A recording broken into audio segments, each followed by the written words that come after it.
I want it back. My Mojo. Give me my Mojo. Give it back. My Mojo. Give me my Mojo. I want it back. My Mojo. Give me my Mojo. Give it back. My Mojo. Give me my Mojo back.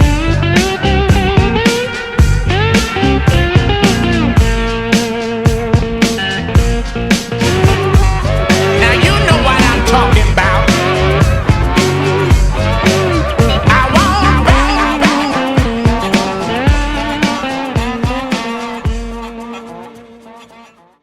Strike during 2 daring raids targeting top al-Qaeda operatives in Africa. In Libya, Anas al-Libi, the terrorist and mastermind behind the 1998 U.S. embassy bombings in East Africa, has been captured. The Pentagon says he will be brought back to the United States and he will stand trial. He's been on the FBI's most wanted list for years. He had a $5 million bounty on his head. And hours earlier, Navy SEALs sneaking into Somalia. Their target, a high-level al-Shabaab operative linked to the mall massacre in Kenya. They took heavy fire and had to withdraw. No American troops were injured in either raid. So exactly how big a threat are these Africa-based terror networks? Are the terrorists on the run for long, or are they still in this fight? Joining us now is Ryan Mauro, National Security Analyst at Clarion Project. Nice to see you this morning, Ryan. Welcome to the show. Nice to see you. Thanks for having me.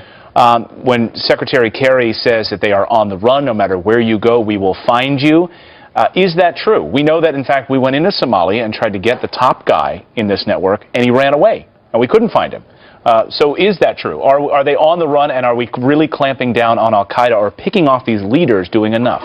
Although I have criticisms of the overall strategy against radical Islamic terrorist groups, when it comes to al-Qaeda, the administration has been pretty strong. And this is an example of that. In Somalia, even if they didn't get the top guy, the leader of al-Shabaab, who is directly threatening the United States, he has talked about attacking us here on the homeland, just the simple fact that we had actionable intelligence, which means probably a spy on the inside or an intercepted phone call, is very important to their psyche, because what that shows is that they may have a traitor in their midst. And according to witnesses, right after the raid took place, they did a house-by-house search in the immediate area because they were so convinced that they had a traitor among them. And that's very good from a counter-terror. Al-Shabaab did, yes. So what's behind the timing of these missions? Well, they're saying that it didn't happen at the exact same time out of any other reason than they had the same opportunity at around the same time. But it could mean that the two groups were coordinating and that the two groups were communicating. So if you go after one leader and it's the result of an intercepted phone call or a courier that you captured, you're going to want to go after both at the same time because they're going to tip each other off. Now, you mentioned that al-Shabaab hasn't attacked us here on the homeland, which is fantastic, but are they capable of doing so? Oh, without a doubt. They have networks here in the United States. They've recruited over 40 Americans that we know of into their ranks. They have an actual infrastructure in the United States because you have to not only radicalize these individuals, you have to recruit them, arrange their travel, pay for it, and we also know that they're smuggling operatives across the Mexican border. There was an individual arrested in Virginia that admitted to the fact that he had smuggled over 270 Somalis into the country, and he was working for al-Shabaab, so we can only imagine what these people were like. Well, I mean, that's not even necessary because church groups have brought so many Somalis to this country and resettled them in Minnesota and Maine and in other places. Is the FBI concerned that those refugee communities in the U.S. pose a threat to the United States? Oh, without a doubt, because of the trend of radicalization in those communities, because although most Somali Americans obviously are not terrorists, you still have a significant number that are not assimilating into American society. And that's one of the first indicators of an extremist ideology, is when you're rejecting Western beliefs and Western culture around you, and you're basically putting a bubble around yourself, and that's where radicalism breeds. I'm also very excited about the individual that we captured in Libya, because he lived in Iran for about 10 years. And the Obama administration says that al-Qaeda and Iran struck a secret deal where Iran is allowing al-Qaeda operatives to move in and out of their country. And this individual is going to allow us to understand that relationship more, and it's a scary relationship. He talked about actionable intelligence, and which is what led to these missions. So there are those sitting there this morning saying, wait a second, actionable intelligence. We have photos of the guys who went into Benghazi and attacked the consulate there. We, in fact, know where some of them are. We have actual actionable intelligence about where they have been positioned. Why don't we have a similar Navy SEAL raid into those areas as well?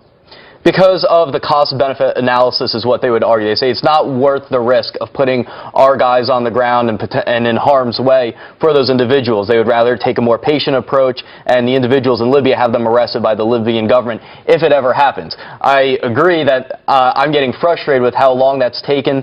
The strategy is incomplete. Wait a minute, that doesn't wash with me at all. If you think about the gunfight, I mean, they landed on a beach in Somalia. Navy SEALs did yesterday. They landed on a beach in Somalia, go into this gunfight of a town, hotbed of a town, exchanging gunfire back and forth. It doesn't get hotter than that. I mean, you're putting our men and women in harm's way there. What's the difference? Right. Well, the difference is that part of it's situational. In some cases, they may have a militia around them, and then sending in a small unit is going to be extremely dangerous. In this case in Somalia, you're going after the top leader there. I mean, that's a big prize. So they would argue that's worth it. Sends? So we're basically saying you attack a mall in Kenya, and we're going to find you. But if you kill our ambassador, maybe we'll get around to it. Right, and I agree with that criticism, because we have to go after all of them, especially because if you take out the head, then another guy just replaces them. And so it's very important to let anyone that's involved in an operation like that know that we're going to hunt you down regardless of your rank. And so an example of that incomplete strategy would be the fact that there's an Al-Qaeda affiliate in Nigeria called Boko Haram that does the type of things that we saw in Kenya all the time. They attack churches on an almost weekly basis, but they're not listed as a foreign terrorist organization officially. It's an attempt to narrow down the conflict to as little as possible so that we don't have to get involved in a broader conflict. And I think it's just not reality. You have to go after all of Al-Qaeda's affiliates, and you have to go through go battle the ideology that drives them. Is Somalia the main focus now? Africa is becoming more of the main focus, but you can't narrow it down to just one country like Somalia. For example, the government of Eritrea, which is run by a guy that claims to be a Christian, has been financing and supporting Al-Shabaab. Why isn't his government listed as a state sponsor of terrorism? Good question. We've been threatening it since 2009. Let's get it done. Right. Ryan Mauro, nice to see you this morning. Nice to see you. Thank Appreciate you. it. 8 minutes